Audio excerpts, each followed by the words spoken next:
మీరు ఈ ఎన్నికల్లో చూస్తే కాపు సామాజిక వర్గం యొక్క ఆకాంక్షకు ప్రతిరూపం జనసేన విజయం, అవును.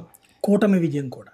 ఉమ్, ఎందుకు అంటే 2009లో ప్రతి కాపు వాస్తవంగా పోలరైజేషన్ చాలా భయపడ్డారు. అంటే ఈ ఒకళ్ళ ఓట్లు ఇంకొకళ్ళకి ట్రాన్స్ఫర్ అన్నటువంటిది చాలా భయపడ్డారు. ఉమ్, కాపు సామాజిక వర్గం ఓట్లు కమ్మకి పడతాయ్యా, కమ్మ సామాజిక వర్గం ఓట్లు కాపుకు పడతాయ్యా, ఉమ్, ఇవన్నీ పెద్ద చర్చ మనమే చాలాసార్లు జరుపుకున్నాం. ఉమ్, అవును.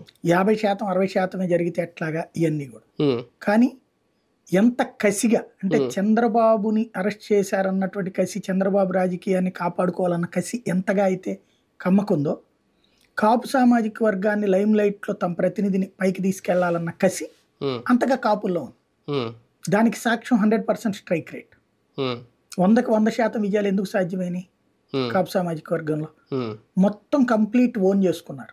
అసలు ఫస్ట్ ఆ కసి ఎలా వచ్చింది అంటే పవన్ చూసి వచ్చిందా, జగన్ మీద వ్యతిరేకతతో వచ్చిందా, బాబు పవన్ కాంబినేషన్తో వచ్చిందా?